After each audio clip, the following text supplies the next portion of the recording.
नमस्कार दोस्तों, मेरा नाम प्रदीप है। मेरे चैनल का नाम स्टोरी बुक है।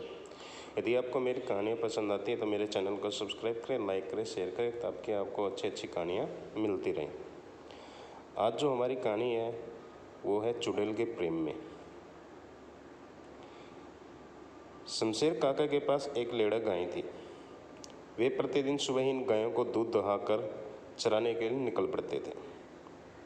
सुबह से लेकर शाम तक शमशेर काका गायों को लेकर उस गांव से दूसरे गांव, तो कभी नदी किनारे तो कभी कभी जंगल से उस जंगल घुमा करते थे और दिन ढलते ही गांव की ओर निकल पड़ते थे। जब शमशेर काका गायों को चराने के लिए निकलते तो सत्तू और भूजा भरी के साथ ही कभी कभी दूध दही आदि भी ले जाते और भूख लगने पर किसी पेड़ की छाया में बैठकर खाते पीते थे। शमशेर काका कभी भी अपने साथ पानी नहीं ले जाते थे और ना ही लोटा रखते थे।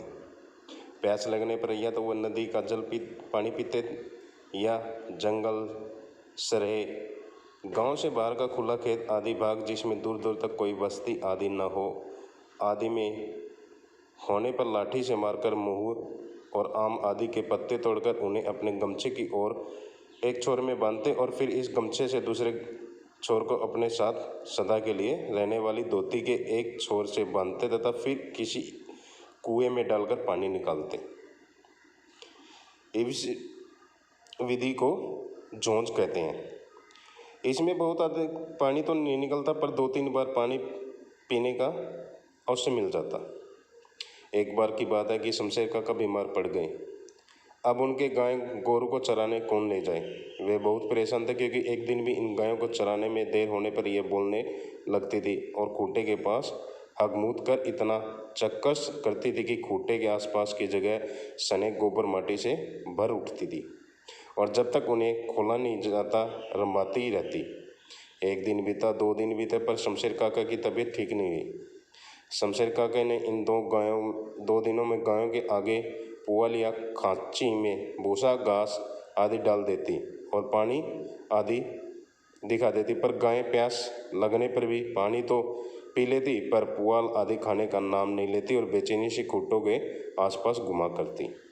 इन 2 दिनों में कुछ गायों ने अपना पगड़ा भी तोड़ दिया और चलने के लिए भागने लगी। कैसे भी करके रमेश्वर काका ने इन गायों पर काबू किया। तीसरे दिन रमेश्वर काका की तबीयत जब ठीक नहीं हुई तो उन्होंने सनेसा भेजकर अपने ससुराल से अपने सरपूत घनशेर को बुला लिया। घनशेर 16-17 साल का किशोर था और बहुत ही सुंदर तथा भला चंगा था। घनशेर ने आते ही अपने फूफा का सारा काम संभाल लिया।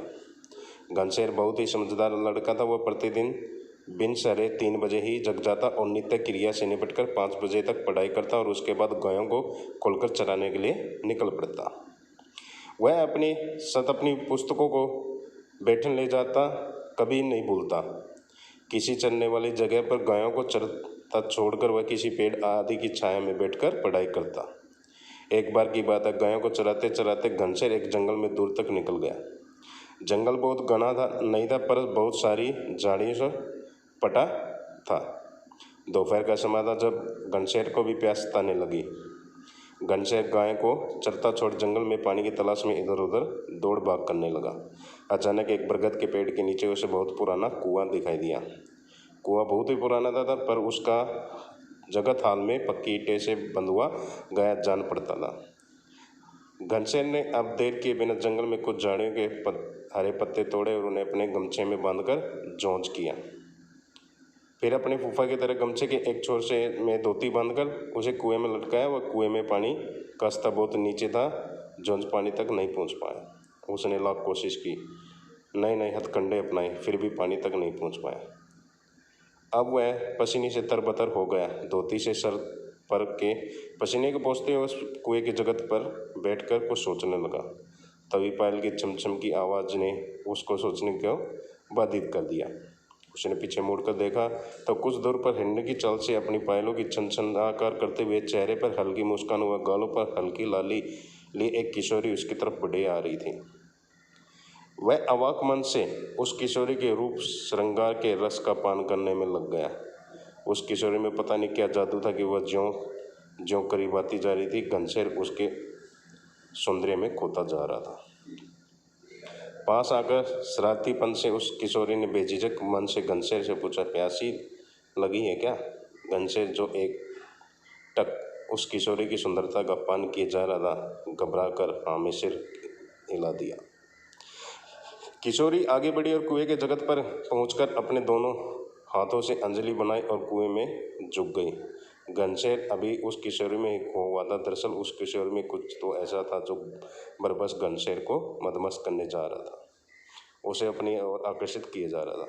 किशोरी ने कुएं से अपनी अंजलि में पानी भरकर घनश्याम की ओर बढ़ा दी। घनश्याम भी बिना कुछ बोले अपने हाथों की अंजलि बनाकर अपने मुंह में सटा दिया।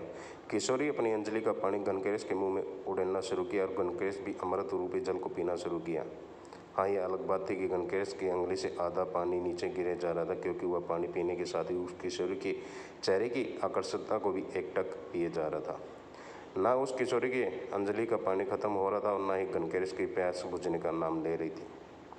पानी पिलाने का ये सिलसिला लगभग आधे घंटे चला और अब किशोरी को लगा कि यह व्यक्ति तो पानी कम अपितु उसको एकटक निहारने का काम अधिक कर रहा है। तो वह थोड़ी असहज होकर बोली, और पिलाऊं कि बस? फिर घनश्याम कुछ बोले, केवल नाम में ही सिर हिला दिया। उसके बाद उस किशोरी ने घनश्याम से एक मादकता भरी आवाज़ में फिर पूछा, अब मैं चलूं? फिर घनश्याम ने हाँ में सिर हिला दिया। किशोरी फिर हिरनी की चाल से पता नहीं जंगल में कहाँ खो गई। घनश्याम कुछ समय तक तो चुपचाप उस कुएं की जगत पर बैठा रहा। फिर अचानक पता नहीं क्या सूझा कि उठकर गायों की ओर चल दिया। गायों की दिशा में बढ़ते हुए घनश्याम को कोई प्यार भरा गीत गुनगुना रहा था। गायों को लेकर घनश्याम घर पहुंचा। आज वह बहुत खुश लग रहा था और रह रहकर कोई प्रेम भरा गीत छेड़ जाता था। उसकी भूख प्यास गायब हो चुकी थी और उसने अपनी बुआ के लाख कहने पर भी रात को कुछ नहीं खाया और अपनी खाट पर सोने चला गया। उसकी आंखों से नींद पूरी तरह गायब थी और पता नहीं क्यों उसे खुशनुमा बेचैनी सुताई जा रही थी। वह लेटे लेटे कभी कभी खाट से उठ जाता और कभी गुनगुनाने के बाद या 2-4 कदम चहलकदमी करने के बाद फिर खाट पर लेट जाता। उसे एकदम से समझ में नहीं आ रहा था कि वह क्या कर रहा है, उसके साथ ऐसा क्यों हो रहा है। अचानक वह जागते हुए एक स्वप्न देखने लगा और वह स्वप्न कुछ और नहीं था, बस आज दिन भर के उसके कार्यकलाप थे। उसने अपने गाय को चराने के लिए जंगल में जाते हुए देखा, फिर कुएं की जगत पर बैठा देखा, फिर उस किशोरी का आना और उसे पानी पिलाना। इतना स्वप्न देखते ही यूं कहें कि याद करते हुए गदगद हो गया। पर आगे घटित घटना को याद करते हुए कुछ ऐसा हुआ कि उसे काट मार गया और उसने थूक सटक ली। अचानक घनश्याम को पता नहीं क्या सूझा कि वह डर कर उठ कर बैठ गया। बिना देर किए उसने सिरहाने रखी माचिस की एक तिल्ली निकाला और पास में रखी डेबरी को जला दिया। डेबरी की धुंधली रोशनी में उसके माथे पर आए पसीने की बूंदों को साफ देखा जा रहा था। आप बता सकते हैं कि उसके साथ ऐसा क्यों हुआ? दरअसल उसके जहन में यह सवाल कुरेद गया कि वह किशोरी इतने गहरे कुएं से अपने हाथ की अंजलि बनाकर पानी कैसे निकाल दी, और साथ ही इतनी देर तक पानी पिया फिर भी उस किशोरी की अंजलि का पानी खत्म होने का नाम क्यों नहीं ले रहा था। उसने भूत प्रेत की बहुत सारी घटनाएं सुन रखी थी। उसके मुंह से अचानक निकल पड़ा भूतनी। इसके बाद गहरे सहमे घनश्याम ने उस डेबरी के प्रकाश में बैठे बैठे रात गुजार दी। सुबह सुबह डरा सहमा घनश्याम गायों को लेकर सरेह की ओर निकल गया। उसके मन में एकदम से सोच लिया कि अब भूलकर भी उस जंगल की ओर नहीं जाएगा, पर कहीं ना कहीं उसके जहन में उस किशोरी की यादें अंगड़ाई ले रही थी।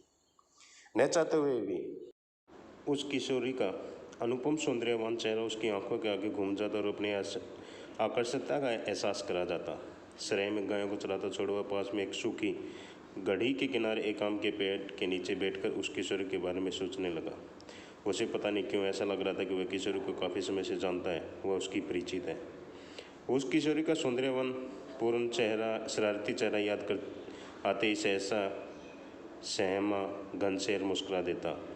उस पेड़ के नीचे बैठते बैठते सोचते हुए घनश्याम को पता नहीं चला कि कब सूर्य उसकी सर पर आ गया और डालियों और पत्तों के बीच से उसके साथ आँख में चोली खेलने लगा। घनश्याम उठा और गायों की ओर चल दिया। गायों को हाँक हाँक कर एक पास के करने के लिए फिर वह उस पेड़ के नीचे आ गया। पेड़ के नीचे आकर घनश्याम ने कंधे पर रखी धोती को दोहरा बिछा लिया और गमछे को सर के नीचे लगाकर वहीं लेट गया। सरेह में कुछ चरवाहे और किसान नजर आ रहे थे। डरने की कोई बात नहीं थी क्योंकि दिन था और उस सूखे गड्ढे के किनारे रजमतिया काकी पेड़ों पे से गिरे सूखी लकड़ियों को एकत्रित कर रही थी। लेटे लेटे रत जगा किए घनश्याम को पता नहीं कब नींद आ गई, पर नींद में भी वह सहमा सहमा दिख रहा था। पर कभी कभी उसके चेहरे पर एक मिनटी मुस्कान आ जाती। ऐसा लग रहा था कि वह किसी भूत और देवता की लड़ाई देख रहा है। भूत का विकराल रूप उसे डरा रहा था और देवता का रूप उस भूत पर हावी होना उसे हर्षित किए जा रहा था। सोए घनश्याम को पता नहीं कब वह सकपका गया और उठ बैठ गया। दरअसल उसे ऐसा लगा था कि कोई मखमली उंगलियों को उसके बालों में पिरोए रहा था और वह रह रहकर उसे सहला रहा था। आसपास में किसी को न देखकर उसे यह भ्रम लगा, पर वह फिर से सोया नहीं और फिर बैठकर उस किशोर के बारे में सोचने लगा। अचानक एक तेज हवा उठी और सरसराते हुए उसके इधर उधर चक्कर काटने लगी। हवा के उस चक्कर में उसे एक अजीब प्रेम की अनुभूति हो रही थी। वह हवा धीरे धीरे उस किशोरी मनकर उसके पास खड़े हो गए और मुस्कुराते हुए बोली, कल से तुम मेरे बारे में सोच रहे हो? फिर घनश्याम ने थूक सटक कर कहा। उस किशोरी ने खिलखिलाते हुए कहा, कोई अपनों से डरता है? मुझसे डरने की आवश्यकता नहीं है। मैं आपको डराने नहीं आई बल्कि अपनापन का एहसास कराने आई हूँ। इसके बाद पता क्यों नहीं घनश्याम का डर कुछ कम हुआ और एकटक होकर फिर उस किशोरी के अनुपम सौंदर्य का नेत्रपान करने लगा। यह सिलसिला कुछ देर चला, फिर से खिलखिलाती हुई किशोरी वहाँ से गायब हो गई। अब तो आए दिन घनश्याम उस किशोरी के साथ काफ़ी समय बिताने लगा। वे दोनों खुलकर एक दूसरे से बात करने लगे। घनश्याम उसे इंसानी कहानियाँ, अपने गांव की बातें सुनता और उस किशोरी से अपने लोग की बात बताती, अपने जीवन के रोचपूर्ण किस्से सुनाती। आखिर वे दोनों इतने करीब आए कि सदा के लिए एक साथ जीने मरने की कस्में खा ली। क्या घनश्याम उस भूतनी किशोरी को अपना पाया? आखिर वह भूतनी अपने लोग की कौन कौन सी बातें घनश्याम को बताती थी? इन सब रहस्यमयी बातों से पर्दा उस कहानी के अंतिम भाग में उठ जाएगा। कैसी लगी एक भूतिया काल्पनिक कहानी? अपने विचारों से अवगत कराएं ताकि मैं जल्द से जल्द इस कहानी का पूरा कर आप लोगों के समक्ष परोस सकूँ। प्रेम से बोलिए जय बजरंगबली। यदि आपको मेरी कहानी पसंद आती है तो मेरे चैनल को सब्सक्राइब करें, लाइक करें, शेयर करें।